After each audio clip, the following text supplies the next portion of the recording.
Hey guys, Stevie here of TAGSPodcast, talk about gay sex. Gonna start the show in just a second.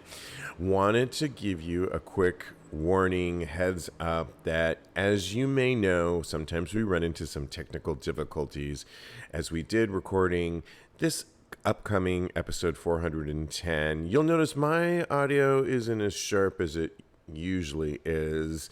It's still worth putting it out there because I did do a run through of it. I just wanted to give you guys a heads up on it. If it's too bad, then ignore the episode. And of course, we are back on Wednesday with corrected technical difficulties for Tags live at 9 o'clock Eastern time, which I hope you guys join us for. It's a lot of fun and you can participate in the conversation. While I have your attention, if you want to support Tags Podcast, you can head over to our Patreon page where you can grab a tier and you'll be supporting Tags Podcast at the tier of your choice and get some extra special sexy perks like our Discord channel, which allows you to communicate with us hosts as well as other listeners whenever you want to. Just pop in a message and talk away. Okay, well, you can head over to patreon.com/tags podcast. Let's get started with episode 410. What is going on? You are listening to Tags Podcast, aka Talk About Gay Sex Podcast. I'm your host, Stevie. This is episode 410 on the OG Sex Positive Podcast alongside Lincoln. How you doing, Lincoln? Hey, I'm doing well. Good to hear your guys' voices and good to be here. Very good to hear from you. Absolutely. And of course, joining us is Kodi, Maurice, Doggette. How the hell you doing, Kodi? Hello, darling. I'm doing well this rainy evening. It's so cold and wet. I don't know what's going on out there. Ooh, not great on this Halloween week, but I think things will dry up at the end of the week. It's Halloween week. I want to talk a little bit more about what you may or may not be doing this season, but we do have to say we're so sorry to hear the loss of Leslie Jordan today. He died, beloved actor. Yeah. You may know him from Will and Grace, of course. Many know him. I knew him from Sordid Lives back in the day. Yeah, American Horror Story, on and on and on. Today, he died at the age of 67. TMZ broke the news where he crashed his car into a building in Hollywood after reportedly suffering from some sort of medical emergency. Too soon, I think. Kodi, you and I were talking earlier, and you said we were both agreeing that, my goodness, talk about living your best life. Yeah, always. He has really come into his own later in his years, and I think one of the things that so much pop culture was talking about Leslie Jordan, not irrespective of his great acting talent, his comedic ability, his just love of life, was that on social media, he really had this second life on TikTok and Instagram and Instagram Live of just producing some of the amazing social media. And it's so sad to lose Leslie Jordan now, but I think what an example of how to live your life to the fullest, because you never know. Yeah, he was just a light and a joy. Yeah, and he really got a rebirth by, I don't know if you remember this story, Steve, but you and I were on a cruise that he was on. Oh, right. He was a performer on the cruise. Yeah, on my 50th birthday cruise, which was chock full of interesting things that happened. And one of them was Leslie Jordan was one of the performers on the cruise, and he was great. And he talked about how the role on Will and Grace was for Joan Collins, and she wanted it written a certain way, and they wouldn't do it, and then they randomly cast him, and that's how that part came to him on. Yeah, isn't that crazy? Wow. And the show wouldn't have been the same without him. So not at all. Wow, that's funny how things work out. Yeah, and for people, like, I am not a good reteller of this story, so I'm sure it's on YouTube or something like that, but he says it in his act, how either Joan Collins was on Will and Grace and then she was supposed to come back and she couldn't, and they gave it to him, or it's a really good story, and it would be a good thing to, like, refresh the story now, given what's happened. Yeah, thank you for reminding me of that cruise, that infamous cruise that we took by Vakaya, because I remember my friend and I were in the elevator the day of his performance, and he stumbled in, hair messy, not ready for performance mode at all, and we were like, "Hi there," and he was like, "Hi." He was so normal, and so I'm like, "Are you ready for your big gig tonight?" And he's like, "I'm not really ready. I drank too much last night." He just was so real. And honestly, I'm like, well, I know you're going to be great. I mean, we could not have had a more normal conversation and just so adorable and cute. You just wanted to pick him up. And one of the things, Kodi, that I think is so cool in later life is he was like kind of a badass hottie in some of his old photos that he released. Not that he needed to, but he showed him shirtless with that hairy chest back in the day, and he was getting a whole new renaissance of likes and viewers later on in life. It was kind of cool, right, Kodi? He was so cute back in the day. When I saw that picture, because I had seen it a long time ago, I was like, look at Leslie Jordan. He could have got it back in the day. That is hilarious. So, yeah, but his personality, he could have got anything from me. So, yeah, he could probably still get it even yesterday. Okay. Yeah.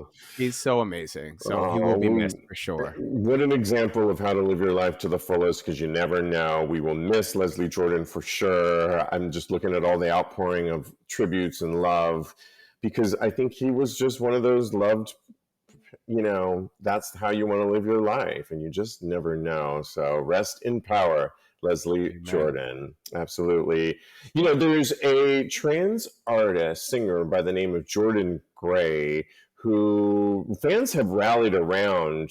Now a comedian, first discovered as a singer, that he competed on The Voice in 2016, appeared on Channel 4's recently Friday Night Live in the UK, I believe, and it'll make sense in a second. At the end of her performance, Gray shouted that, quote, "best thing about live TV is that she can do stupid stuff like this." So she then leapt up from the keyboard and proceeded to strip completely naked to applause from the Friday Night Live crowd.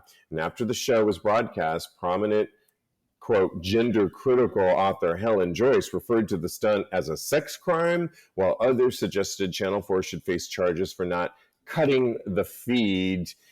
This is Britain, though, and there's another show on there called Naked Attraction, which we've talked about on the show, which is a dating show where they show their genitals on the show. Britain's totally different from here.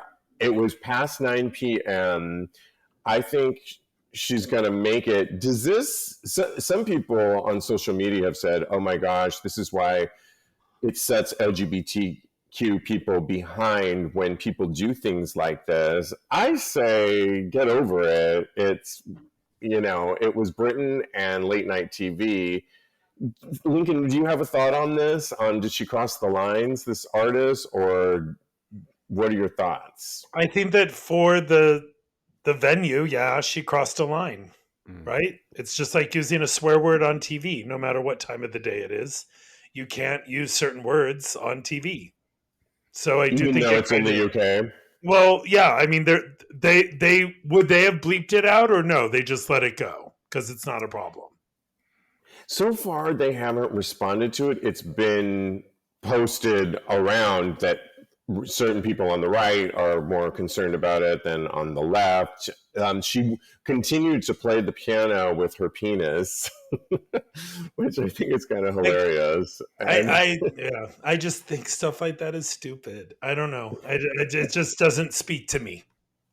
Yeah, as an audience member. That's not living your best life. That's just kind of being silly. You know what I mean? It's too thirsty for me. I'm kind of here for it. I think that, I want to hear from you, Kodi. What are your thoughts on it? I think I I kind of agree with Lincoln. I think it's for all for attention, and I think it was a way to kind of push the envelope and get things out there, which I think is great. But you have to. I don't think 9 o'clock is late enough. I think if it was done at like 11 o'clock, then that would have been okay, and I would be all 100% behind it. But I think kids are still awake at 9 o'clock, and things are still going on. It's still family time. No matter what type of family it is, it's still family time. And I think that if it was a little bit later, I would be in full support. But it's kind of dicey at 9. And I still, where is the artistry in playing a piano with your penis? I don't. Is that artistic? I think it's Okay. kind of talented in many ways. I wish I could play something other than just someone's mouth. But yeah, I'm here for it. I think that here for sure. I think America, forget it. I think in the UK, I just reference that other show that is a primetime reality show that the whole thing is about showing genitals. That's the basis of the show. We've talked about it on the show before. I don't think there's prudish. I think part of the reason they did it is to have this person did it was to spark conversation about the body. And I think so many people are so weirded out about trans bodies and where does it fit into this and what is going on beneath there. And I think it was a statement. And I think artists do that.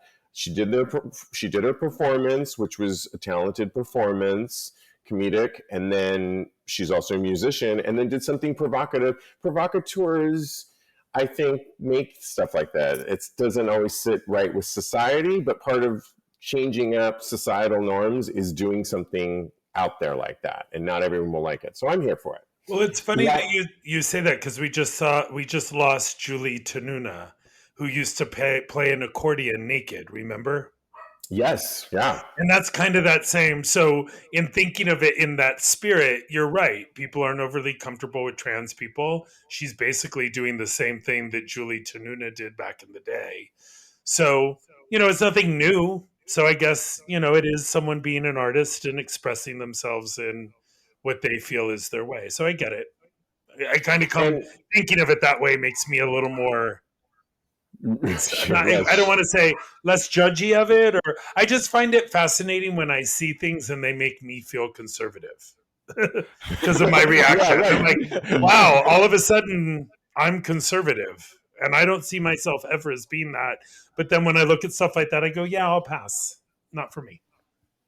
Yeah, and I don't know that this is going to be somebody that I'm going to be looking at their comedic shows or former music either. It's just...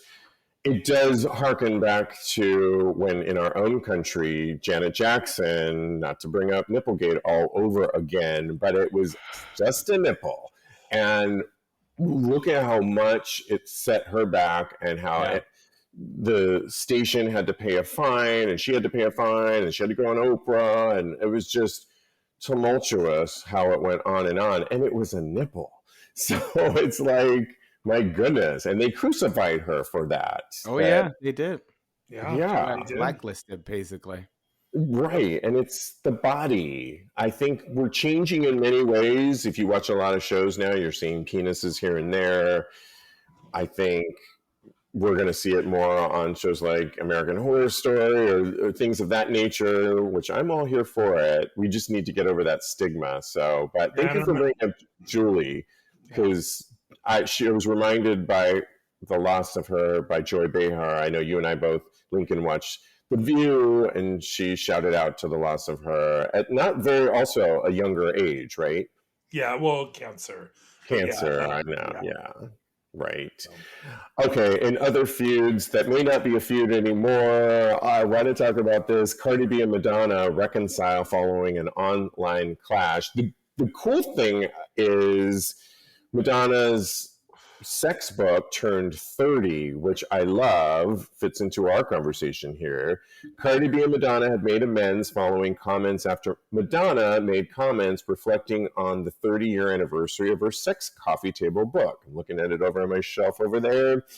I'm sure yours is englassed in a case somewhere, I have a bunch of enshrined. them. My Oh my 40th God. birthday. My 40th birthday, that was a big gift for Stephen Lincoln. A lot of people gave me a copy of that book. It was Oh, Oh wow. I have an old, I bought a used copy of it, and hey, I love it. And I have an so open copy, an unopened copy, as that kind of thing. It's cool. I love it. Quote, she wrote, 30 years ago, I published a book called Sex. In addition to photos of me naked, there were photos of men kissing men, women kissing women, and me kissing everyone, Madonna wrote in an Instagram story post on Saturday. She went on to highlight the intense criticism she received at the time of the book's publication, and I remember that. Quote, now Cardi B, this is where maybe she's Madonna. Now Cardi B and can sing about her WAP.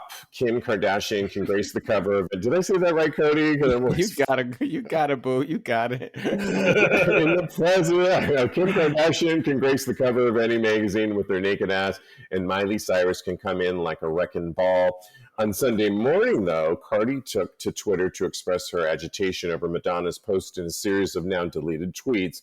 In particular, she called out the last sentence of Madonna's post, which read, "You're welcome, bitches," with the clown emoji. Oh. Saying, I literally paid this woman homage so many times because I grew up listening to her. She can make her point without putting clown emojis and getting sick out of the mouth, Cardi said, captioning a screenshot of a 2018 article in which she praised Madonna.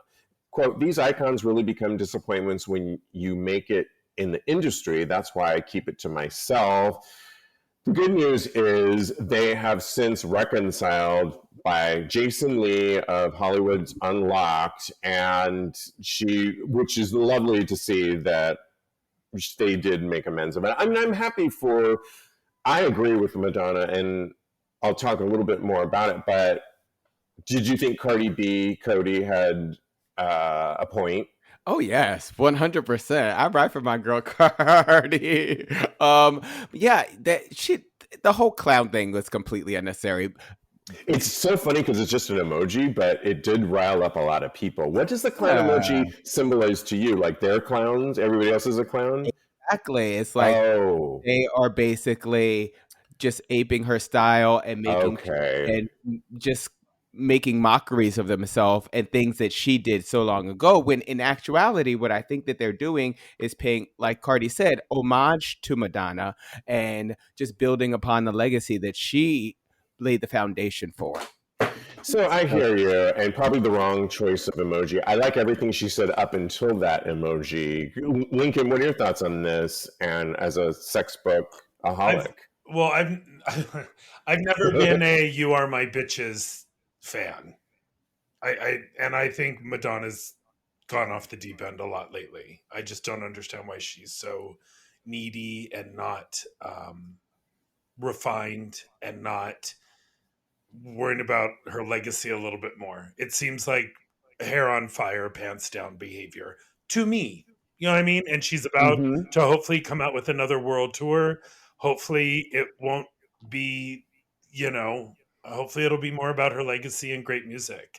I've never been a "You Are My Bitch, Are You My Bitches," that, it's just not my style. So, and I do think that both things can be true. I think that 30 years ago, Madonna broke the ceiling when it came to the sex book, got a lot of flack for it. And people like Cardi B can be inspired by it and look up to her and make their own music because of it. But you don't need to start using clown emojis but they both got probably more PR out of this than going to a PR agency. Absolutely. You know what I mean? They got more I tight, agree. and that's like there's some photo Madonna the past 2 days with her hand up her pants with her legs in the air again, and it's like, come on, just make good music. Like that's why I really delved deep into Madame X, because it was so well thought out and it had so many layers and it was so interesting to me. But that wasn't necessarily a a record breaking smash for her. So why are people doing what they're doing? I don't know. I don't know. I I'm very conflicted across the board. I hear you. You I'm know what I totally mean? yeah, I was fine for the whole statement. I think even I love though it's very Madonna-esque, I think, to say you're welcome bitches. That part didn't bother me at Since Hard all. I think Candy. Either. that That sounds was very Madonna. that was Like since it's Hard Candy only and though. I love that. That I was love never that. before Hard Candy. The clown emoji I didn't really get until I heard different people like you guys talking about I get that. I love that she mended it with Cardi B and looks like they're moving on with it. So I think that's fabulous. I do love this whole idea beyond, yes, and I love the sex book because I do think at the time, even myself, remember seeing a copy of it, some of the pictures. Maybe I didn't even know somebody that owned it because I didn't own it until the last 5 or 6 years and being, because it was early 90s when, yes, of course I knew about BDSM culture, but bringing it, she was the closest thing to mainstream that was pushing it out there.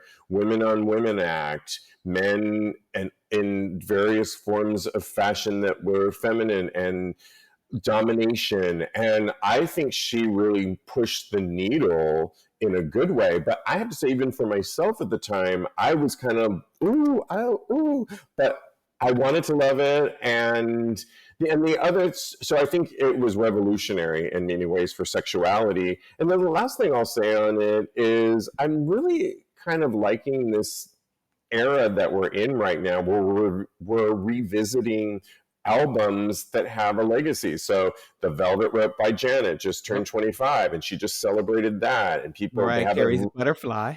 okay, good. Christina Aguilera, she's done 2 various music videos for the song Beautiful, where she's recognized the LGBTQ community. Now she's recognizing a brand new release of it because it's 20 years old for a whole new generation of young girls that are about body consciousness and body positivity. And then I will say, back to Madonna, it was the 30th anniversary of Erotica, one of my favorite albums by her, and she just re-released songs Bad Girl and Fever, remix versions of them, which 2 of my favorite songs by her, which I love. So I kind of love the era that we're going back and looking at these works that I think are works of art, and it's kind of fun, right? Yeah, I love it. So, the thing about the sex book that was very revolutionary is it captured a time in New York City that was authentic. It wasn't made up. It had people in it that were of the time. It was shot at the Hellfire Club. There were people that were shot in the thing that were part of the scene at that time. And having Naomi Campbell and Isabella Rossellini and Vanilla Ice, it's just different than it is now. It's just different. Those times are different. Absolutely. Well, moving on, it is Halloween week, and a lot of people call it Gay Christmas because the gays love Halloween. I have said on the show before that I'm not that into it. Celebrated it before. It turns out I'm going to a party on Friday, gonna make it work, gonna do an eyes wide shut look, and with a ruffled shirt and a mask and a corset. It'll be fun. I'm into it now. But I got to ask you, A, what are you guys doing for Halloween? And B, what is the gays' fascination with Halloween? Why is it the gay Christmas, Lincoln? Are you doing anything? And why is it a fascination? I think everyone's fascinated with Halloween, especially in New York City. I don't think it's just a gay thing anymore. Like, people go full throttle for Halloween. I have cousins coming into town, my cousin Misty and her husband Tom, and they have Wednesday Addams and the Harry thing. Their costumes are incredible. So I think I'm going to shoot them in the city over the weekend, like around the city, if the costumes come. What is the really hairy thing that, what's his name? Cousin It. Yeah, Cousin It. So, and I'll screenshot and send you guys a picture of them. Their costumes are spectacular. Yeah. Yeah. So they're coming into town, and we're kind of having a full week of seeing Michael Jackson the musical, and then Oh, Wicked on Friday, and we have some Halloween parties if we feel like going to it. But I don't know. I feel like the old gay like this year, there's not a big party. Is there still the big Halloween Oh, there's party? a yes. bunch of Which ones? parties. Because I know On Alegria deck and is Meat Kodi, and he will and all talk about those. Which it. ones are you guys going to? Well, Kodi, before you go, I just have to tell God. you that it's so funny because I was asking my neighbor, what parties are you going to? And I know he was going to go with his boyfriend to a big Halloween to do. And he said, oh, I think it's on Alegria. And like, oh, that might be the one that my co-host BFF Cody's going to. And about he said, no, it's November 5th. And Yeah. like, oh, okay. See, I have a big problem with celebrating it post. Like too Like, late. That's it's too too late. Well, true. that was it. I'm That was already planning my pumpkin pie, the gravy, and I don't want to talk about Halloween is over. Yeah. Scary movies are done. I've moved on. So too Well, late. that scary was movies are exactly never my done. point, by the way, because I know Oh, that really? I know that Meat and Alegria and all of them tried to get the day, but there's no the day. But what party are you going to that is either I'm Monday or going I guess Sunday or Saturday? I'm going on Saturday to Devil's Playground. And Oh. yeah, it's going to Fun. be a lot of fun. Where is My that? outfit is still on the way. It's I think it's at the Knockdown Center, which is a place here in Brooklyn. Not Oh, dancer. nice. Cool. You've been there before, Steve. And my costume is I'm going to be I'm shooting for Starfire, and I put in the Discord today that I don't know if I'll be able to reach the heights of Starfire. I might come out looking like a chihuahua in a purple onesie, but we'll see how it goes. And yeah, I really love Halloween. I think it's one of those times where you can just take whatever is inside you and have that express fully and kind of transform yourself into what your deepest desires are. And I think that's why so many people gravitate towards it, especially the gays. I love that. Very well stated. It sounds like a lot of fun. Great. All right. Well, moving on, with everything. Hey guys, your buddy Steve V here, and I hope, like myself, you are getting out there a little bit more, if you know what I mean. It's also officially cuffing season. By getting out there, you want to be able to have as many hot experiences as you can and last as long as you can in bed. When I'm with that special person, I want to last all night long. When I'm single like I am now, I want to be able to go to those play parties and also be able to last all night long. Well, I'm really excited to tell you about Roman swipes. Roman swipes are convenient, they're over-the-counter wipes, and they're clinically proven to help you last longer in bed. So they're uniquely formulated so that they can reduce overstimulation without eliminating sensation altogether. All you got to do is remove the disposable swipe from its discreet little pocket-sized packet, wipe on the most sensitive part of your penis, and allow to dry for about 5 minutes. When it's used correctly, Roman swipes leave no scent or taste, so there's no transfer to your partner. They're safe, effective, and no prescription is needed. Try swipes today with a special offer just for our listeners. Get 20% off your first order. Simply go to getroman.com/tags, TAGS. That's getroman.com/tags, TAGS for 20% off. We actually did talk a little bit. Sometimes we get a little political on this show, and the midterms are coming up. There's a lot of hateful GOP there's a new act that the right is proposing called Stop the Sexualization of Children. The war on the queer community in this country continues. And this article goes on, and you don't even need this article. It's an actual act on, I'm trying to find here what essentially, it would prohibit federal funds from being used to support any sexually oriented programs, events, and literature for children under 10, ban federal facilities from hosting or promoting such events or literature, and allow parents and guardians to sue government officials, agencies, and private entities if a child under 10 is exposed to such materials. Now, last time I checked, do we really have like a problem with this, or is this midterm centric on creating fear? Because I don't know why this is really coming up right now. It has to be divisive, and it just, that's the only way I can see it. It's directed at many drag queen story hours that have popped up around the country, which the last one, Kodi, you and I were talking about was at an animal shelter and they got threats at the dog shelter.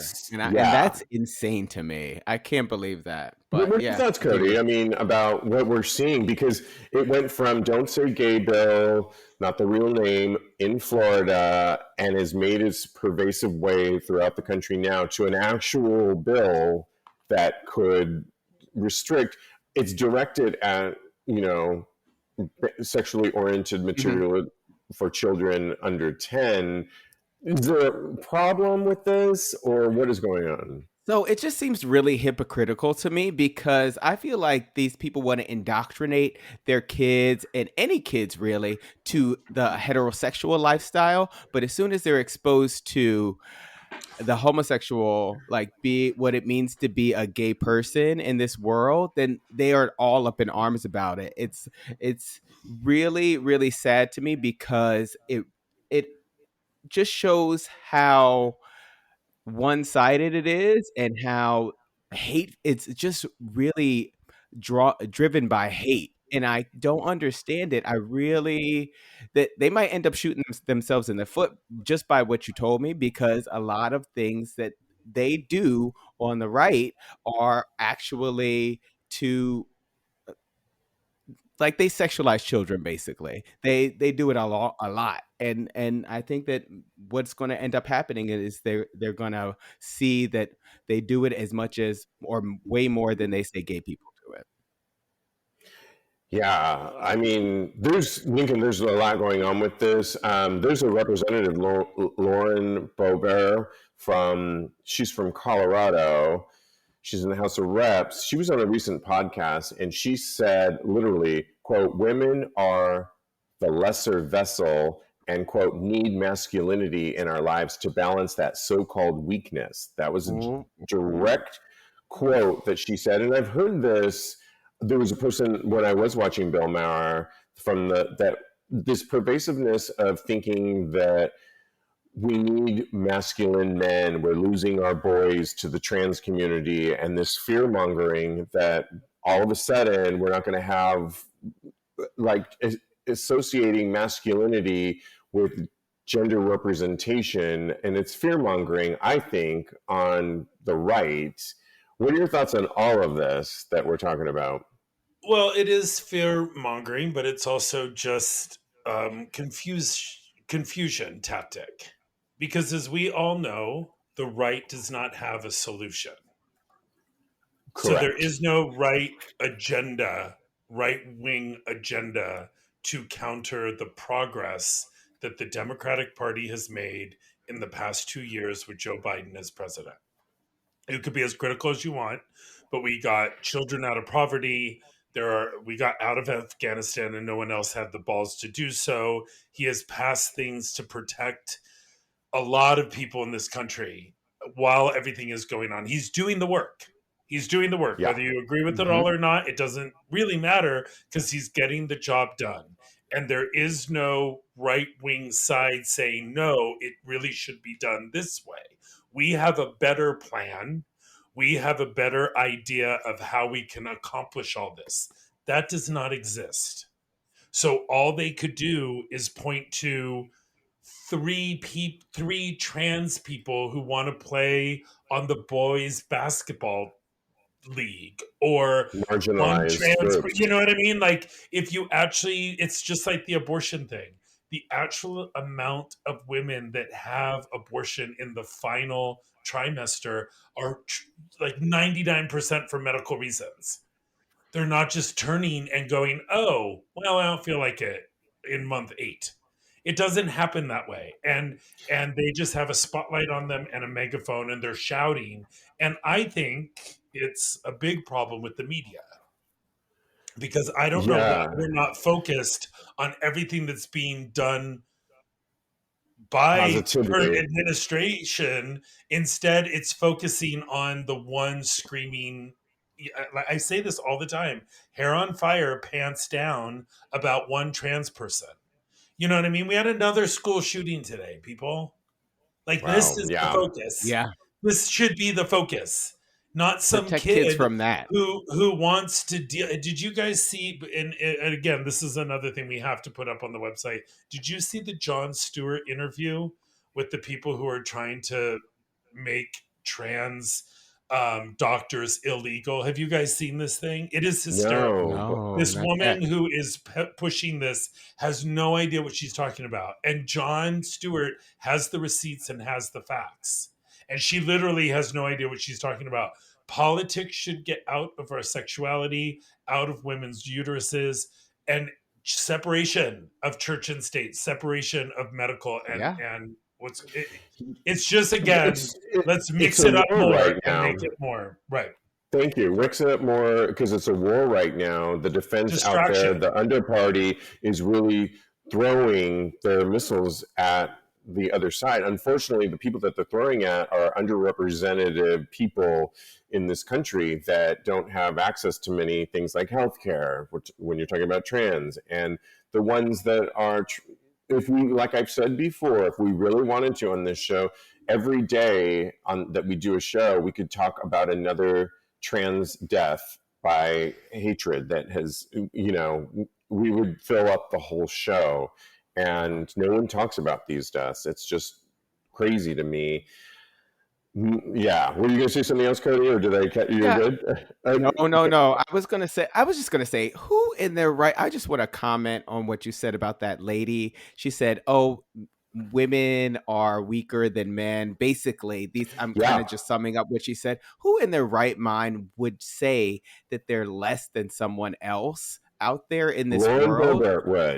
It's insane Colorado. To me. It's insane. But she does that across the board with many, many things. Isn't it that to be an elected official, you need to be born in America, you need to be over a certain age, and that's to be president. Yeah. To be any elected official, you don't need to go to a poli civics class. Oh, you don't need to know how government works to be elected. Is my point. Right. Simultaneously put down the whole women's movement over the years and everything underneath. Capable as men are. Beyond that, it's this whole idea that I've been hearing a lot lately of certain people on the right that are so fearful of the actual the trans, the LGBT acronym of it. And when parents are embracing their kids that are showing signs of being of a different gender, that's scaring people, and they're fearful that we're losing our boys and our men. And it's like, actually, this is probably a good thing that we are toxic masculinity. Have you heard of it? Yeah, and I think embracing feminine energy and look what women can do is a good thing. No one's saying that boys can't be boys, but we're not losing our masculine set of the world here. There will always, believe me, look at how many people shoot up and kill people, or in ours, not to go off on a tangent here, but I was watching the news before and another person pushing somebody into the subway system, and it's not a woman, it's a man. And it's like always men. So I think we're good with the masculine. I think we've got plenty of dosages of it running through the country. I think we are good. So let's get into a little bit of health news. And I know, Kodi, you recently just got your second dose of monkeypox vaccine, MPX, as we're calling it now. Yeah, and good for you. Do you have a little bump on your forearm? It's gone down a bunch. I don't Good. know if that's normal. I was expecting it to be here longer, so I mean, I'm kind of worried that it's not really No, taking effect like it no. should. Okay, all Good. right. I think you're good. I But trust you, Dr. Steve. we got to talk about 6 people who tested positive for monkeypox that have died. There's 2 here in New York, but 6 people have died. In San Francisco, they've actually decided that MPX emergency the actual emergency of it all will expire October 31st. So that's, I guess, a good thing that we're getting to that point, even though some people are dying from it. Lincoln, did you get your dose? Did you get any monkeypox vaccination? Oh yeah, I'm And at this Peter? point I'm completely Well, it's been 4 weeks, maybe 4 weeks since our second vaccination. Yeah, so it'll be 5 weeks this Friday. So we got the Okay. first one the day after Lady Gaga Chromatica, and we got the second one on a Friday, like maybe 3 or 4 weeks ago. So we're fully vaccinated at this I point. love your calendar markers, by the way. Isn't that nice? I know. Right? Did a Madonna? Yeah, if it's a Lady Gaga marker, Madonna, I love it. I do the same thing Fantastic. as well. That's how we work. But it is interesting to me to think that, my goodness, if we just go to recent history, but recent history, I mean gay pride, here in New York particularly, it was all hands on deck, and actually not all hands on deck because the nobody was really looking out for us. People were getting monkeypox. Now we have 6 deaths. Then it took, in my mind, a little bit longer to take it seriously and get the vaccinations. Now we're barely talking about it. San Francisco's like, yeah, it's no longer an emergency. Decided on October 31st. Interesting date that they chose to decide that. And I don't know. I mean, are we just moving on from this, or I'm not so convinced anymore. Kodi, what do you? I mean, I'm definitely not convinced. I couldn't get it fast enough, or I mean, I we guess forget about. I guess my point is we forget about things. We wipe our hands of things really quickly and go like, oh well, we move on. yeah. It's no longer an issue anymore. I guess I'm good. I got my vax, but it's like this was serious, and Yeah, it we was. lost 6 people out of it. And I was telling somebody about it. I think it was my mother, and she was like, "Oh, is monkeypox still a thing?" It was her actually, because she was like, "Oh, should I go get one for me?" And I was like, "Mom, if you're not out in the club without your If shirt you're not a on, gay man, mom, or or having sex with a bunch of random people, then no, I don't think you have anything to worry about. You stay in the house 24/7." So, but yeah, I think it's out of sight, out of mind, and as people tended to get more vaccinations and it became more under control, it definitely got pushed to the background, and that shouldn't be the way that shouldn't be how it should be. Sorry. yeah. Comments on this, Lincoln? Well, I think the reason it got pushed to the background is because there were no new cases. 3 Fridays ago on NPR, they reported that for 3 solid days, there were no new cases of monkeypox reported in the hospital system. So I'm not saying that people didn't get it, and I'm not saying that you don't look at your close circle of friends that it might be going through. But that is why, we are only X% of the population, and gay men got it more than anyone else, was just a smaller percentage of the population. And then you followed the science of a monthly report. It's like unemployment or anything else. If the numbers go down, then the focus goes off of it. And congratulations to us. We lost 6 people, don't get me wrong, but we didn't lose 6 million people. Yeah. It wasn't as deadly as COVID or as HIV.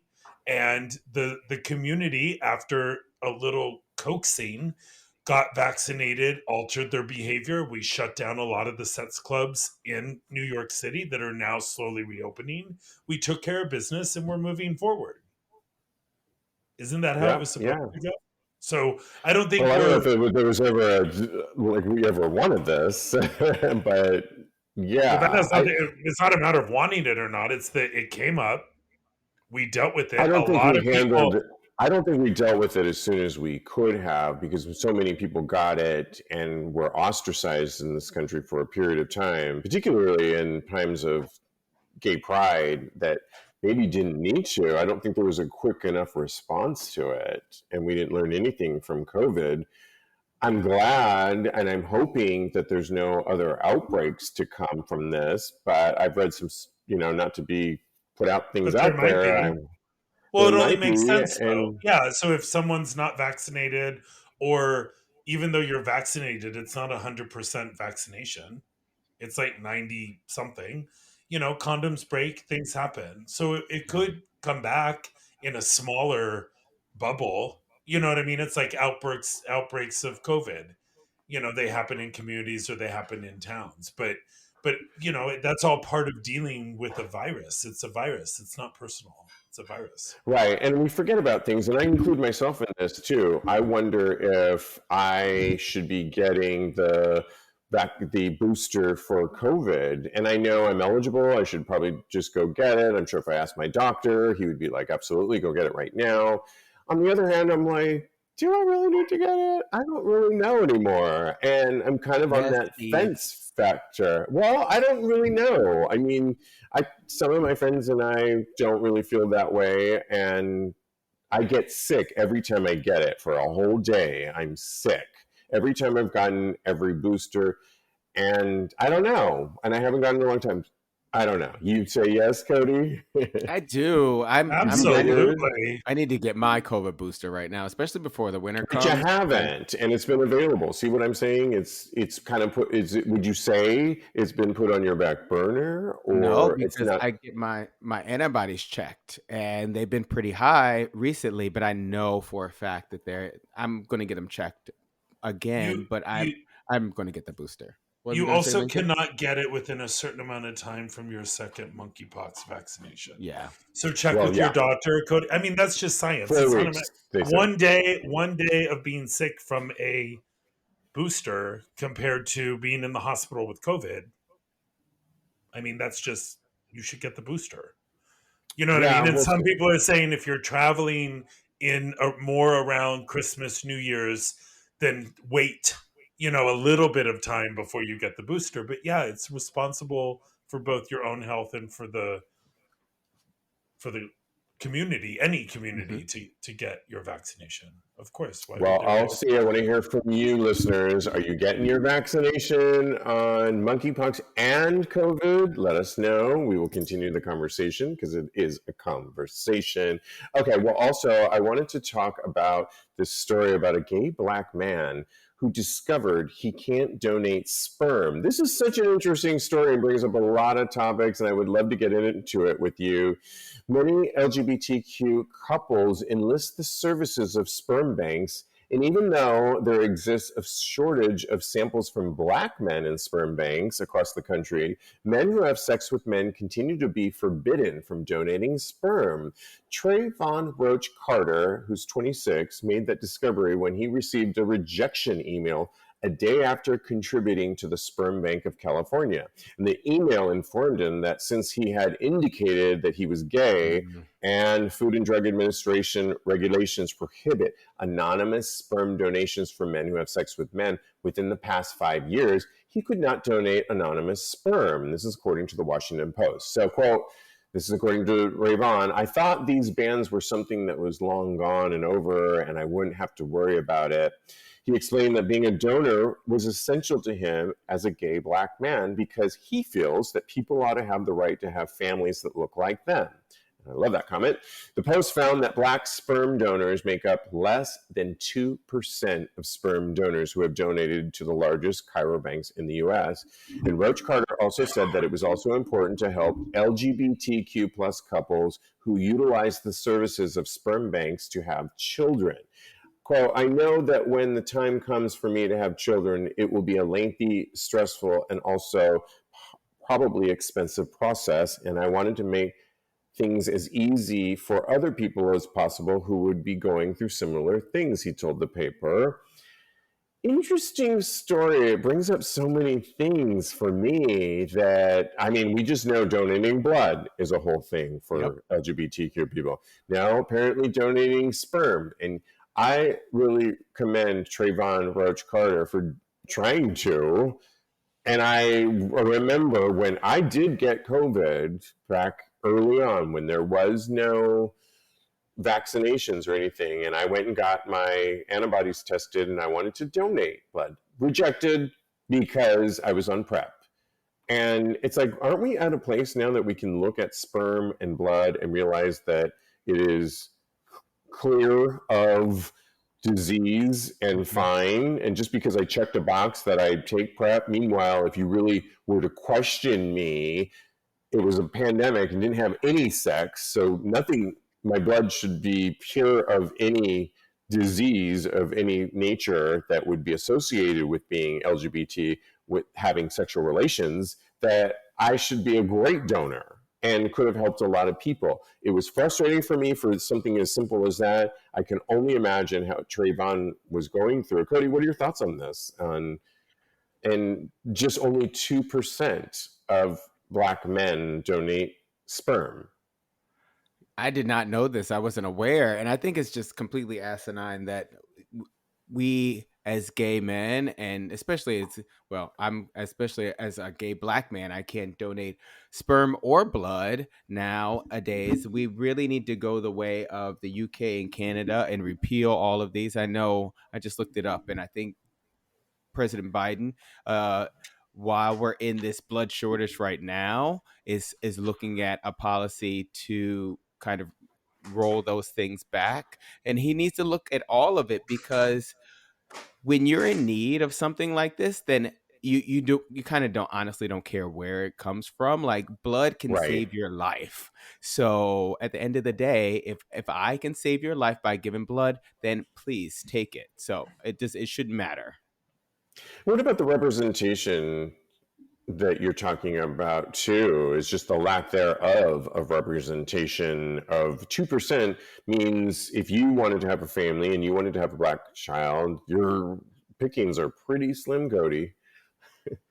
Yeah, I mean, I have my own sperm though. Right. I was just going to say, actually, he's good to go. But as far as the eggs are concerned, does this even appeal? Does this type of thing? Does it apply to lesbians? Do they harvest lesbian eggs or not? I don't even know. I should probably I don't look it know up because either. I have no idea. Well, I think the point being is that for yourself, you would be fine. But if you Yeah. wanted to contribute like Ray Vaughn was trying to do, he wasn't necessarily doing, he wants to have a family according to the article someday. He's probably going to use his own sperm. He will be fine. He was Yeah. kind of doing it because of research that shows that only 2%. He realized that and was just flat out turned away, trying to do a good thing to help out the, Other you Black know, families. yeah, or Yeah. people that may want to raise a multicultural family. Nope, can't, refused, stamp But of, yeah. what is the basis for refusing it? Like, is it just because he's gay? Like, is it because these It's people age don't old want to have flaws they don't want to have a that gay child because being gay is hereditary, it is passed down to your genes? Is that does that factor into their decision of who can donate sperm? I don't it's just know. so dumb. I just feel like the science is out there now that you should be able to look at blood and sperm and be able to tell if it has any viruses in there. Because I HIV, I'm think talking about. I'm not sure about this, but I think they clean the blood when people donate, right? It goes through a process before it turns into donatable blood. It doesn't just go from person to person. There is a process that the blood goes through. And listen, I'm infuriated that gay men cannot donate blood. It's black, white, whatever, it doesn't matter. I'm a monogamous man of going on 4 years. So why are you saying sex men that have sex with other men? that you can't do that. It implies that HIV is in the blood. It implies multiple sex partners. It's completely acid.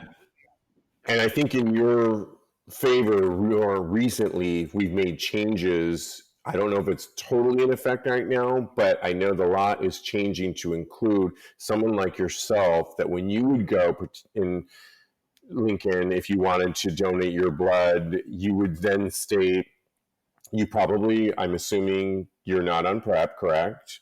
Correct.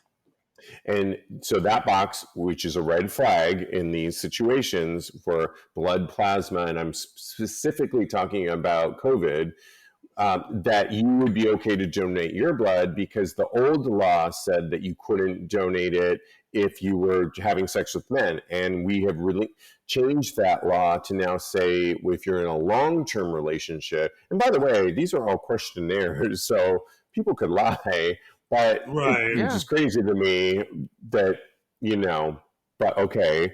I just think, where's the science in the conversation that why can't you test sperm to find out if it has remnants of HIV or anything that we might be concerned of? Or why can't we test the blood? Aren't we at the scientific moment where we can test it? And how hard is that? I don't know. Neither of us are doctors. I don't know. It just seems like, aren't we at that point where, fine, donate it. We'll test it. Whether we use it or not we'll see. But, thanks for giving us a little heads up on your sex relationships, but ultimately it comes down to the science of it all. I don't know. Yeah. Call me crazy, but aren't we at that level yet where we can just test everything and no, sorry, this tested positive for HIV. Sorry, put it in the other bin. Let's go to this one and just move on and not make people feel so ostracized for doing a good thing. Yeah. And when you said you don't have to tell the truth on those forms, I was thinking of that too, but you should be able to go into these places and be exactly who you are and donate whatever to help other people, because that's what it comes down to. Right. Absolutely. I'm with you on that one. Okay. And lastly, there's some fun. Okay, this kind of caught my attention. It's a pic of the Twitter. QWERTY put this out. Quote, gay people and their ... is our new favorite meme, according to Twitter. Gay people and their silly, incisive tweets about gay people. And they write, at least we assume LGBTQ Twitter users are behind the observant posts you see below. And some of the posts tweets beginning with, gay people and their have run rampant this week, after one user wrote, gay people and their 4-letter names. In response, another Twitter user said that it's more like 4 to 5 letters, and they listed some of those things, but people have been calling out gay tropes for months now, the way we wear oversized sweatshirts or silly little striped shirts, the way we carry big-ass tote bags, the way we sit or don't sit in chairs. And some of the other ones were gay people and their names stolen off their favorite fictional characters. Gay people and their addiction to water. I'm not sure I get that one. I mean, what is it with gay people and their knee problems? Somebody wrote. I wrote, and gay people and their big ass tote bags against the world. That one's cracked me up. I say gay people and their gaggle of gays. I was recently hiking, and for the love of God, I was like, okay, I'm not going on that gay gaggle. I don't like gaggle of gays very much in general. I'm more of a 1 or 2 person kind of group thing. And so when I see gaggles, I'm like, my head goes down and I want to just be like invisible. So gay people and their gaggle of gays. And Kodi, do you have to add to the storyline to this? That gay people and their... gay people and them not knowing how to sit anywhere in any normal position. I was sitting on my couch with my boyfriend and his best friend, and none of us had our feet on the ground. We were all like in various positions. It was just so funny to me. Oh my God, I know. I can envision, and I kind of love and know exactly. This one cracked me up. Gay people and their obsession with hands. Well, I literally told my friend the other day, can you take a picture of my rings? And we took 95 pictures of my hands at this dinner table to get the right shot. And it's ridiculous. I know I'm saying it from that standpoint, but I did this because I was trying to get this whole thing with my hands and these rings. I know it's ridiculous, so I said that with the caveat, but I love that somebody called that out. And do you have, Lincoln, a gay people and you must from class. Gay people and their idea that they always have to be first. Because they're not always first. They're not always the front of the line. It's okay. It's okay. You can be second. It's just like gay people living their best life. How about gay people and their need to be the best? Because when I remember taking class with you, one thing, weren't some of the gays like really serving it and going 110%?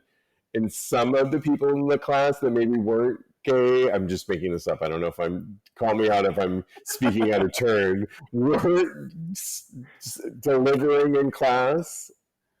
Well, that's I like that. I love gay excellence. I will always applaud gay excellence. That's not a problem. But I also like the human excellence, right? Like we're all still, of course, love and let love. It's gonna be absolutely. Sometimes it's fun to look at I agree, but sometimes it's fun to look at our own culture and see the ridiculousness of it all, the fabulousness of it all, and everything in between. I love it. Thanks for playing. So much fun. You can always follow my co-host. You can follow Lincoln. He at Protein Bakery. What's going on for Halloween and Thanksgiving?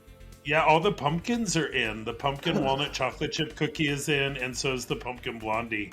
They're both really good. We can't keep them in stock. It's good. So jump online and add them. And the Wicked Mint Brownie is definitely a trick-or-treat favorite for little kids to not just have pure sugar. So it's good stuff. Love that. At Protein Bakery, and of course at Mad Lincoln. Follow Kodi. He's a life coach at KMD Coaching, or Mr. Maurice. Kodi and I will be live this Wednesday, as we always are, for Tags Live at 9 p.m. Eastern Standard Time. You can always go to TAGSPodcast.com for show notes, links to Tags Live, and other goodies. And of course, follow me at @Iam_Steve V. @Iam_Steve V. I didn't used to promote that, but I will now. And and at Tags Podcast, of course. And we are across the board on the TikTok and all the above. Thanks, guys. So much fun. And in the meantime, continue having hot gay sex. Yes.